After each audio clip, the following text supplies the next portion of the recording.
നമസ്കാരം. മമ്മൂക്കയുടെ ഏറ്റവും പുതിയ ചിത്രമായ ടെർബോ 8 ദിവസങ്ങൾ തിയേറ്ററിൽ പിന്നിടാൻ ഒരുങ്ങുകയാണ്. ഇപ്പോഴത്തെ ടെർബോയുടെ 6 ദിവസത്തെ കൊച്ചിൻ മൾട്ടിപ്ലക്സിൽ നിന്നുള്ള കളക്ഷൻ റിപ്പോർട്ടുകൾ പുറത്തു വന്നിരിക്കുകയാണ്. ആ ഒരു അപ്ഡേറ്റിലേക്ക് പോകുന്നതിന് മുമ്പ് നമ്മുടെ ചാനൽ ഇതുവരെ സബ്സ്ക്രൈബ് ചെയ്തിട്ടില്ലെങ്കിൽ ചാനൽ ഒന്ന് സബ്സ്ക്രൈബ് ചെയ്ത് സപ്പോർട്ട് ചെയ്യുക. ഈ വീഡിയോ ഇപ്പോൾ തന്നെ ഒന്ന് ലൈക്ക് ചെയ്യുക. അപ്പോൾ കൊച്ചിൻ മൾട്ടിപ്ലക്സിലേക്ക് പോകുമ്പോൾ, ടെർബോയുടെ കളക്ഷനിലേക്ക് പോകുമ്പോൾ PVR ലുലു മാളിൽ നിന്നും 6 ദിവസങ്ങൾ കൊണ്ട് ടെർബോ സ്വന്തമാക്കിയിരിക്കുന്നത് 30 ലക്ഷം രൂപയാണ്.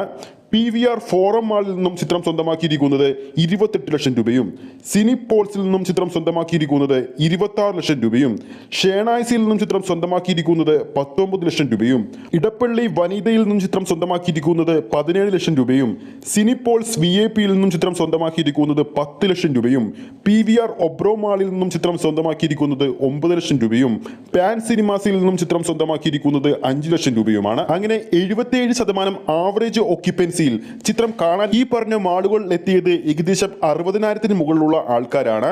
ഈ മാളുകളിൽ നിന്നും സ്വന്തമാക്കിയിരിക്കുന്ന ടോട്ടൽ എമൗണ്ട് എന്ന് പറയുന്നത് 6 ദിവസങ്ങൾ കൊണ്ട് ടെർബോ എന്ന ചിത്രം 1,41 ലക്ഷം രൂപയാണ്. ടെർബോയെ സംബന്ധിച്ച് ചിത്രത്തിന്റെ 9ാം ദിവസമായ നാളെ മെയ് 31-ാം തീയതി ഹെവി ബുക്കിംഗ് ആണ് കാണാൻ സാധിക്കുന്നത്. അതിന് പ്രധാന കാരണം സിനിമ ലവേഴ്സ് ഡേയുടെ ഭാഗമായി നാളെ പ്രത്യേക ഓഫർ മൾട്ടിപ്പിൾസ് തിയേറ്ററിൽ ടെർബോ സിനിമക്കുണ്ട്. ടെർബോ മാത്രമല്ല, മൾട്ടിപ്പിൾ സ്ക്രീനിൽ കളിക്കുന്ന ഓരോ സിനിമക്കും ഉണ്ടാവുന്നതാണ്. 99 രൂപക്ക് നാളെ നമുക്ക് ടെർബോ കാണാൻ സാധിക്കും. ഇതിനോടകം തന്നെ ടെർബോ എന്ന സിനിമയുടെ ഒഫീഷ്യൽ കേരള കളക്ഷൻ 25 കോടി കഴിഞ്ഞെന്നാണ് ഏറ്റവും പുതിയ റിപ്പോർട്ടുകൾ സൂചിപ്പിക്കുന്നത്.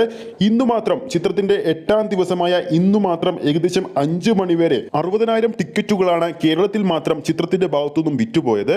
അപ്പോൾ ടെർബോ എന്ന സിനിമയുടെ കൂടുതൽ അപ്ഡേറ്റുകൾക്ക് വേണ്ടി നമുക്ക് കാത്തിരിക്കാം. ഈ ഒരു വീഡിയോ നിങ്ങൾക്ക് ഇഷ്ടപ്പെട്ടിട്ടുണ്ടെങ്കിൽ വീഡിയോ ലൈക്ക് ചെയ്യാനും ചാനൽ സബ്സ്ക്രൈബ് ചെയ്യുന്ന കാര്യം വീണ്ടും ഓർമ്മിപ്പിക്കുകയാണ്. അടുത്തൊരു സിനിമ അപ്ഡേറ്റുമായി നമുക്ക് വീണ്ടും കാണാം.